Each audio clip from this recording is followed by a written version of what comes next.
भरतपुर के बीनारायण गेट कच्चा कुंडा निवासी जो हैं दर दर की ठोकरें खा रहे हैं। आपको बता दें, नमस्कार, मैं अमरजीत सिंह और आप देख रहे हैं इस वक्त की बड़ी खबर। स्क्रीन पर जो लोग दिखाई दे रहे हैं वो भरतपुर के बीनारायण गेट कच्चा कुंडा निवासी हैं जो दर दर की ठोकर खा रहे हैं। उनके आशियाने उजड़ने को जा रहे हैं, लेकिन किसी के पास में घर बचने का नाम नहीं है। और जो निशान लगाए गए हैं वो इस तरीके से लगाए गए हैं कि अगर किसी का घर में एक कोना है तो वो भी नहीं बच पाएगा। यहाँ पर पूरे लोग मौजूद हैं। इनसे हालांकि हम जान लेते हैं क्यों बार बार दर दर की ठोकरें खा रहे हैं और हर जगह एकत्रित कर बूढ़े बड़े सभी लोग इकट्ठे भी हो रहे हैं। जी बताइए, आपका क्या नाम है?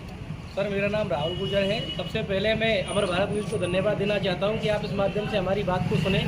हमारे 2008 में 2009 में यहाँ पर सरकार के द्वारा 33 फुट रोड का एक प्रस्ताव पारित किया गया था जो सलूजा हॉस्पिटल तक रोक दिया गया। उसके बाद से कच्चे कुंडा पर होकर 33 फुट की एक जमीन रोड निकाला जा रहा था। उसके बाद सरकार ने, बीजेपी सरकार के तुरंत आते ही और इस रोड को 80 फुट के निशान लगा दिए गए हैं। और आप देख सकते हो हमारे मोहल्ले की क्या हालत है। यहाँ हजारों की संख्या में लोग बाग रहते हैं, अपनी गुजर बसर कर रहे हैं। उनके पास आज से कल के लिए रहने के लिए कोई मकान नहीं रहेगा। अगर एक भी आदमी का 10 फुट से भी ज़्यादा का नुकसान होता है तो किसी के पास रहने की, गुजर बसर करने की कोई भी मतलब व्यवस्थाएं नहीं है। इसलिए मेरा तो सरकार से हाथ जोड़कर, हमारे मुख्यमंत्री भजन लाल जी से हाथ जोड़कर निवेदन है कि हमें तो इस चीज़ में खुशी हुई थी। हमारे मुख्यमंत्री जी जब पहली बार हमारे पड़ोसी मुख्यमंत्री बने तो हमें भजन लाल जी के बारे में सोच के खुशी हुई थी कि हमें रोजगार के अवसर प्राप्त करवाएंगे। बहुत सी ऐसी चीज़ें हैं कि हमारी रोजमर्रा की चीज़ों में बहुत वृद्धि होगी। लेकिन यहाँ तो बिल्कुल मामला उल्टा नजर आ रहा है। ये जितने भी गरीब आदमी खड़े हैं, देखो ये बुजुर्ग जो हमारे सामने खड़े हैं, इनके पास आज से कल के लिए कोई भी व्यवस्था नहीं है।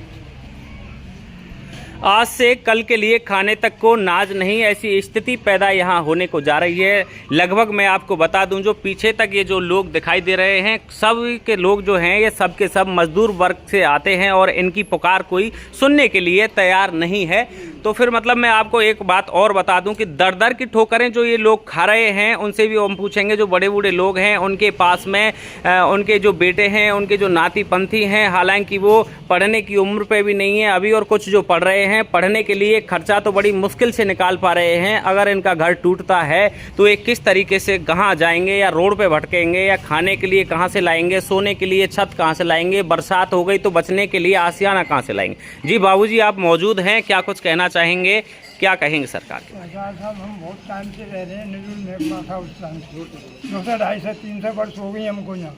किसी के पास पट्टा भी है, किसी के पास नहीं होगा खैर। और हमारे लिए कुछ भी ज़मीन नहीं है रहने के लिए, आप देख सकते हैं बस। और ये रियासतकालीन ज़मीन है साहब। ये तो राजा महाराजाओं ने हमारे जो बुजुर्गों की सेवाओं से खुश होकर अपने गुजर बसर करने के लिए जो ये ज़मीन जायदाद हमें दी है, इनको हमसे छीना जा रहा है साहब, बेघर किया जा रहा है। प्रशासन में जा रहे हैं तो प्रशासन भी हमारी कोई सुनवाई नहीं कर रहा है। देखिए, लगभग हम आपको बता दें कि ये यहाँ पर बच्चे भी मौजूद हैं। बच्चों को आखिरकार पता भी नहीं है, लेकिन बच्चों को सुन कर ये तो पता चल गया है कि हमारे जो पिता हैं, जो बुजुर्ग हैं, उनके ऊपर से छत छीनी जा रही है। हालांकि ये छोटे छोटे जो बच्चे दिखाई दे रहे हैं, ये खुद भी इस चीज़ का सबूत हैं, गवाह हैं कि हमको कौन पढ़ाएगा, कौन लिखाएगा, हमारे पिता कहाँ जाएंगे, हम कहाँ जाएंगे। भीड़ को देख करके बच्चे भी भीड़ में शामिल हो जाते हैं। जी बाबूजी, एक बार मैं पूछना चाहूँगा आपसे, कच्चा कुंडा निवासी जो हैं और जो निशान लगाए गए हैं उसके अंतर्गत मकानों में कुछ नहीं बच पा रहा है, क्या कहेंगे इस बात को लेकर? कुछ भी नहीं बच रहा है साहब, कुछ भी नहीं बच रहा है। रहने को भी जगह नहीं है किसी को। तो बहुत सी में तो बेघर हैं बिल्कुल, यहाँ से चले ही जाएंगे। आधा मोहल्ला तो खत्म है जी, आधे मोहल्ले से ज़्यादा खत्म मोहल्ला है। बताया जा रहा है कि मतलब जिनके मकान टूट रहे हैं उनके पास में एक कुटरिया तक की जगह नहीं है रहने को, कहाँ जाएंगे? सरकार से आपने कहाँ कहाँ गुहार लगाई? 4 बिलान भी, 4 आंगुर भी जगह नहीं है, नहीं छोड़ी है। अब 80 फुट में तो साहब बहुत तगड़ा काम है। 80 फुट में मोहल्ला कहाँ रहेगा? अरे पहले 33 फुट लिया, 33 फुट। देखिए, आपको बता दें कि भरतपुर में ऐसा कोई प्रशासन विभाग नहीं जहां पर इन्होंने दर दर की ठोकरें नहीं खाई हों, और जिस विभाग का कोई इन्होंने चौखट नहीं खटखटाई हो, ऐसा कोई दरवाजा नहीं बचा जिसके पास ये पहुंचे नहीं हो। आखिरकार सरकार को लेकर के क्या है कि ये आपत्तिजनक जो कुछ अपनी भाषा का यहाँ पर एकदम बिल्कुल खुलकर सामने आ रहे हैं, इनकी मजबूरी बन चुकी है। नहीं तो यहाँ पर क्या है कि कुछ लोग तो बिल्कुल ही ये नहीं जानते थे कि भैया क्या होता है सरकार में, क्या नहीं होगा। इनको क्या पता था कि हमारी छत छीन ली जाएगी। बड़ी मुश्किल से यहाँ सालों साल से रह रहे हैं, उन लोगों का घर उजड़ने को जा रहा है। लेकिन क्या पूरा कुछ कहेंगे? ये भैया मौजूद हैं। जी भैया बताइए एक बार। जी सर, ये हमारी कच्चे कुंडा आबादी कम से कम 150 से 200 साल पुरानी यहाँ पे रह रही है। महाराजाओं के समय से यहाँ पे रह रही है। और ये रास्ता भी मुझे लग रहा है, हम तो अभी पैदा हुए हैं, ये शुरुआत से ही लगभग इतना ही, थोड़ा बहुत ज़रूर कम हुआ होगा, लगभग उतना ही है। अभी नई कॉलोनियाँ बसती हैं तो उन्हें पहले से ही रोड छोड़ा जाता है, 80 फीट जो करते हैं, प्लानिंग करते हैं, उसके हिसाब से फिर वो कॉलोनियाँ बसती हैं। लेकिन हमारी कॉलोनी तो कम से कम 200 साल पुरानी है, तो यहाँ पे मास्टर प्लान का तो कोई औचित्य बनता ही नहीं है।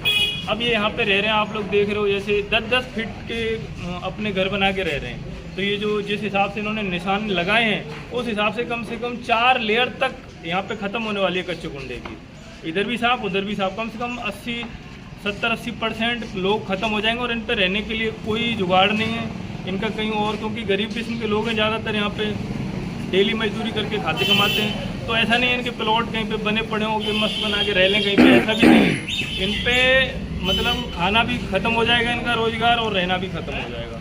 तो प्रशासन से यही दरख्वास्त है कि पिछली बार 33 फीट के हिसाब से यहाँ पे निशान लगाए गए थे, उसको भी प्रशासन ने नरमी बढ़ती थी ये देखते हुए कि 33 फीट पर भी बहुत लोगों का नुकसान हो रहा था, तो उसको भी छोड़ दिया था उस समय प्रशासन ने, और रोड की यथास्थिति बरकरार रखी थी।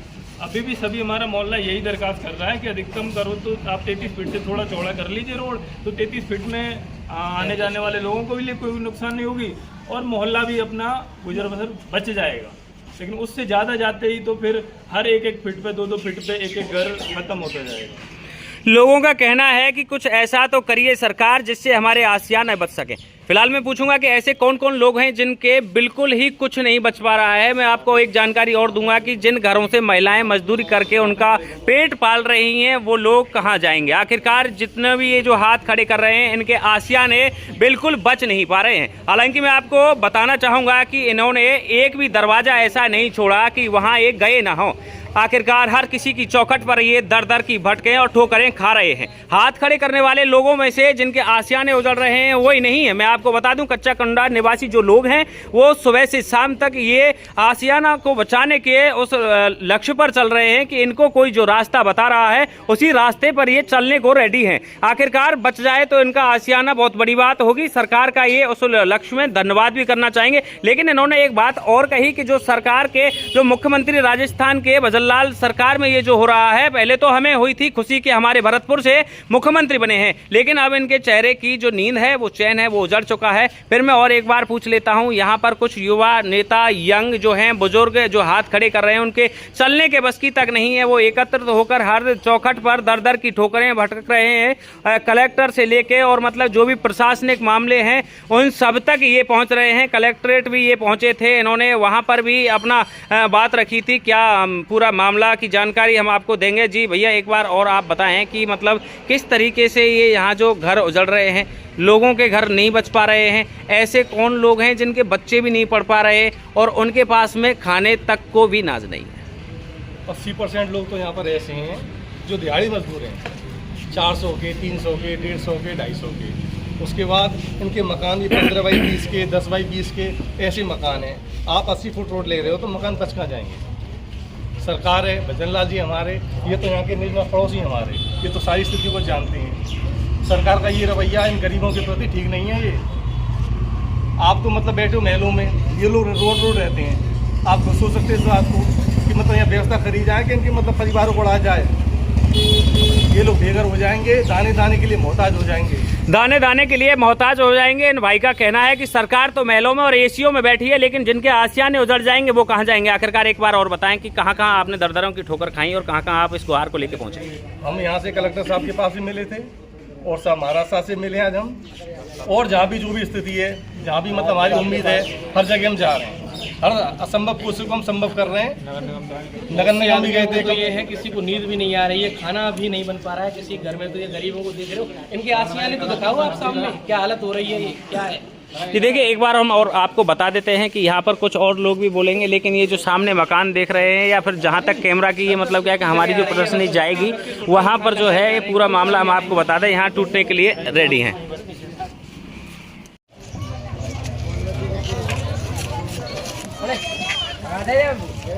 अच्छा, मेरे का एक बात बताओ, कोई की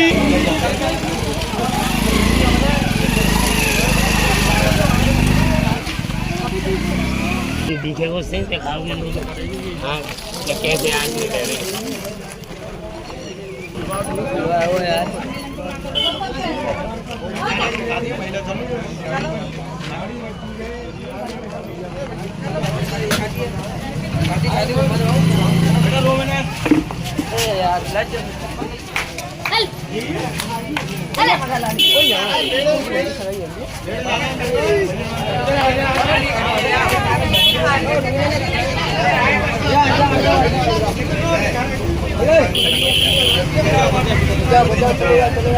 ये रोड में छोड़ रहा है देखो मर गए लोग यहाँ ये फांसी लगा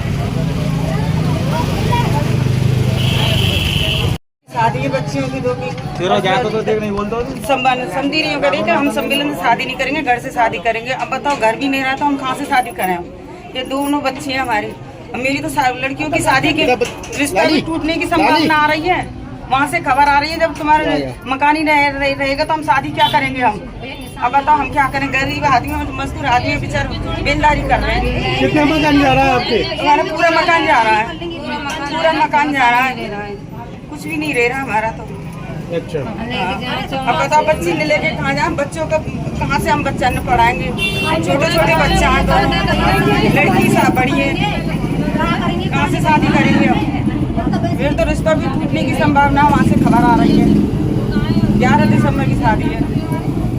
क्या नाम है आपका? मीरा।